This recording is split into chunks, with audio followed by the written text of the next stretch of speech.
Hello friends, welcome to my YouTube channel BEd lesson plan. दोस्तों, आज हम बात करने वाले हैं एक नए लेसन प्लान की, जिसका प्रकरण है राष्ट्रीय प्रतीक। यह लेसन प्लान सामाजिक विषय से संबंधित है और यह नागरिक शास्त्र के अंतर्गत आता है। तो चलिए शुरुआत करते हैं लेसन प्लान के फॉर्मेट की। सबसे ऊपर हम पाठ्य योजना संख्या लिखते हैं, उसके बाद संस्था या विद्यालय का नाम जहाँ भी आप शिक्षण के लिए जाएंगे, और उसके बाद हम ब्लॉक्स बनाते हैं जिसमें दिनांक, कक्षा, वर्ग, विषय, उपविषय, कालांश और अवधि जैसी सूचनाओं को लिखते हैं। और ये जो ब्लॉक्स हैं इनको आप अपनी स्क्रीन पर देख पा रहे होंगे। उसके बाद दोस्तों हम लिखते हैं प्रकरण, जो कि आज का हमारा है राष्ट्रीय प्रतीक। उसके बाद हम सामान्य उद्देश्य लिखते हैं, जो कि यहाँ पर पूर्वत लिखा हुआ है। इसके बारे में तो आप जानते होंगे कि हम प्रारंभ के ही कुछ ही लेसन प्लान में सामान्य उद्देश्य लिखते हैं, क्योंकि ये कॉमन होते हैं। बाद में हम पूर्वत लिखना प्रारंभ कर देते हैं। फिर भी जो हमारे नए दर्शक हैं उनके लिए एक बार हम सामान्य उद्देश्य देख लेते हैं। यदि आपने 5 या 6 लेसन प्लान बना लिए हैं तो आप आगे से सामान्य उद्देश्य के आगे पूर्वत लिखकर सीधे विशिष्ट उद्देश्य से प्रारंभ कर सकते हैं। सबसे पहला है विद्यार्थियों में लोकतांत्रिक नागरिकता का विकास करना। दूसरे नंबर पर है विद्यार्थियों में राष्ट्रीय एवं अंतर्राष्ट्रीय दृष्टिकोण का विकास करना।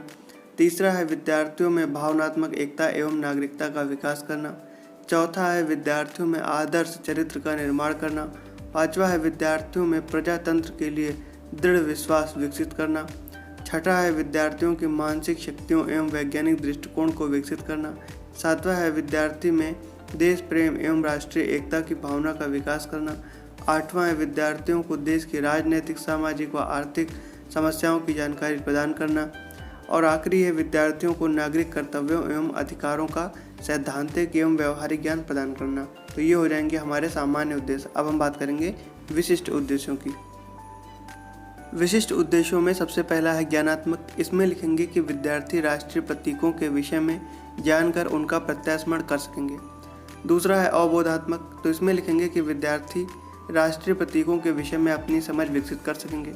अगला है कौशलात्मक। इसमें लिखेंगे कि विद्यार्थी राष्ट्रीय प्रतीकों को चार्ट द्वारा प्रदर्शित करने का कौशल विकसित कर सकेंगे। अनुप्रयोगात्मक में लिखेंगे कि विद्यार्थी राष्ट्रीय प्रतीकों के बारे में समझकर उसका अपने जीवन में प्रयोग कर सकेंगे। सहायक सामग्री में लपेट चांपट पर उल्लिखित राष्ट्रीय प्रतीक तथा उनके वैज्ञानिक नाम का एक चार्ट, और साथ में जो हमारे चौक और डस्टर भी लिखेंगे। शिक्षण विधि में प्रश्नोत्तर विधि, प्रविधि, उदाहरण एवं व्याख्यान विधि का प्रयोग करेंगे। पूर्व ज्ञान में लिखेंगे कि विद्यार्थी संविधान तथा राष्ट्रीय प्रतीकों के विषय में सामान्य जानकारी रखते हैं। अब प्रस्तावना में 2 कॉलम बनाएंगे, छात्राध्यापक क्रियाएं और छात्र क्रियाएं। तो पहला प्रश्न लिखेंगे छात्राध्यापक क्रियाओं में कि हमारा देश कब स्वतंत्र हुआ। तो उत्तर में लिखेंगे कि 15 अगस्त 1947 को। दूसरा है कि भारत में कौन कौन से राष्ट्रीय पर्व मनाए जाते हैं। तो उत्तर में लिखेंगे 26 जनवरी, 15 अगस्त और 2 अक्टूबर। तीसरा प्रश्न करेंगे कि 26 जनवरी के अवसर पर क्या फहराया जाता है। तो उत्तर में लिखेंगे कि राष्ट्रीय ध्वज यानी कि तिरंगा फहराया जाता है। चौथा है कि राष्ट्रीय ध्वज को हम किस रूप में जानते हैं। तो उत्तर में लिखेंगे कि राष्ट्रीय प्रतीक के रूप में। पांचवा प्रश्न करेंगे कि राष्ट्रीय प्रतीकों के बारे में आप क्या जानते हैं। तो ये हो जाएगा हमारा समस्यात्मक प्रश्न, और इसी के अनुसार अपना उद्देश्य कथन लिखेंगे कि बच्चों, आज हम राष्ट्रीय प्रतीकों के बारे में जानेंगे। इसके बाद हम प्रस्तुतिकरण में लिखेंगे, 3 कॉलम बनाएंगे, शिक्षण बिंदु, छात्राध्यापक क्रियाएं और विद्यार्थी क्रियाएं। तो शिक्षण बिंदु में लिखेंगे राष्ट्रीय ध्वज। तो इसमें प्रश्न करेंगे कि हमारे राष्ट्रीय ध्वज की लंबाई तथा चौड़ाई का अनुपात क्या है। तो विद्यार्थी क्रियाओं में लिखेंगे संभावित उत्तर। तो स्पष्टीकरण में लिखेंगे कि भारत का राष्ट्रीय प्रतीक ध्वज है।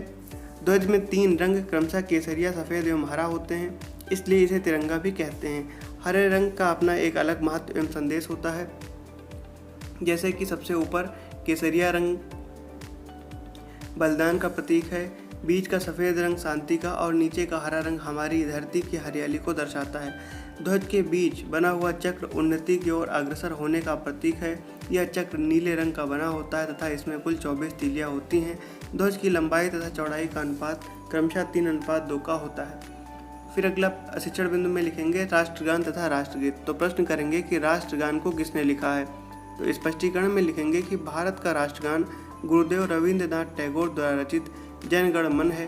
राष्ट्रगान गाने में 52 सेकंड का समय लगता है। इसे राष्ट्रगान के रूप में स्वीकृति संविधान सभा द्वारा 24 जनवरी 1950 को मिली थी। यह गान सर्वप्रथम भारतीय राष्ट्रीय कांग्रेस द्वारा कोलकाता के अधिवेशन में 27 सितंबर 1911 को गाया गया था। भारत का राष्ट्रीय गीत श्री बंकिम चंद्र चटर्जी द्वारा लिखित वंदे मातरम आनंद मठ नामक उपन्यास से लिया गया है। यह गीत सर्वप्रथम 1896 को भारतीय राष्ट्रीय कांग्रेस द्वारा गाया गया था। अन्य प्रतीक शिक्षण बिंदु में लिखेंगे तो प्रश्न करेंगे कि भारत का राष्ट्रीय चिन्ह क्या है, तो विद्यार्थी क्रियाओं में लिखेंगे संभावित उत्तर। स्पष्टीकरण में लिखेंगे कि भारत का राष्ट्रीय चिन्ह अशोक स्तंभ है। अन्य राष्ट्रीय प्रतीकों को लपेट श्यामपट्ट पर एक चार्ट द्वारा प्रस्तुत करेंगे, तो जैसे कि राष्ट्रीय ध्वज तिरंगा, राष्ट्रगान जन गण मन, तीसरा है राष्ट्रीय गीत वंदे मातरम, राष्ट्रीय चिन्ह अशोक स्तंभ, पांचवा राष्ट्रीय वृक्ष बरगद, राष्ट्रीय नदी गंगा, राष्ट्रीय पक्षी मोर, राष्ट्रीय फूल कमल, राष्ट्रीय पशु बाघ और राष्ट्रीय खेल हॉकी। बोध प्रश्न यानी कि श्यामपट्ट सारांश में प्रश्न और उत्तर 2 कॉलम बनाएंगे। पहला प्रश्न लिखेंगे कि चक्र में यानी कि तिरंगे में जो चक्र होता है उसमें कुल कितनी तीलियां होती हैं, तो उसमें लिखेंगे कि चक्र में कुल 24 तीलियां होती हैं। फिर दूसरा प्रश्न करेंगे कि राष्ट्रगान कितने समय में गाया जाता है, तो उत्तर में लिखेंगे कि राष्ट्रगान को 52 सेकंड में गाया जाता है। तीसरा प्रश्न है कि बरगद का वैज्ञानिक नाम क्या है, तो उत्तर में लिखेंगे कि बरगद का वैज्ञानिक नाम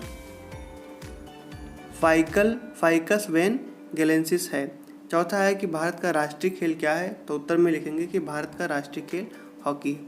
अगली हेडिंग हम देंगे निरीक्षण कार्य की। इसमें लिखेंगे कि विद्यार्थियों को श्यामपट्ट सारांश लिखने का निर्देश देकर स्वयं संपूर्ण कक्षा का घूम घूम कर निरीक्षण करेगा। मूल्यांकन प्रश्न जो कि मौखिक रूप से पूछे जाते हैं, तो पहला प्रश्न लिखेंगे कि वंदे मातरम राष्ट्रीय गीत किसने लिखा है। दूसरा प्रश्न करेंगे कि राष्ट्रीय गीत सर्वप्रथम कहाँ गाया गया था। तीसरा प्रश्न करेंगे कि राष्ट्रीय गीत कहाँ से लिया गया है। चौथा प्रश्न करेंगे कि राष्ट्रीय पशु बाघ का वैज्ञानिक नाम क्या है। और पांचवा प्रश्न करेंगे कि राष्ट्रीय पक्षी मोर का वैज्ञानिक नाम क्या है। तो ये हो जाएंगे हमारे मूल्यांकन प्रश्न। अंतिम हेडिंग गृह कार्य की देंगे। इसमें लिखेंगे कि विद्यार्थी घर से राष्ट्रीय प्रतीकों तथा उनके वैज्ञानिक नामों को याद कर आएंगे। तो यहाँ पर हमारा लेसन प्लान जो है वो पूरी तरीके से समाप्त होता है। वीडियो आपको कैसा लगा हमें कमेंट में ज़रूर बताइए। वीडियो को लाइक ज़रूर करें, चैनल को सब्सक्राइब करें और दोस्तों के साथ शेयर करना बिल्कुल ना भूलें और अपनी प्रतिक्रिया हमें कमेंट के रूप में ज़रूर दें। धन्यवाद।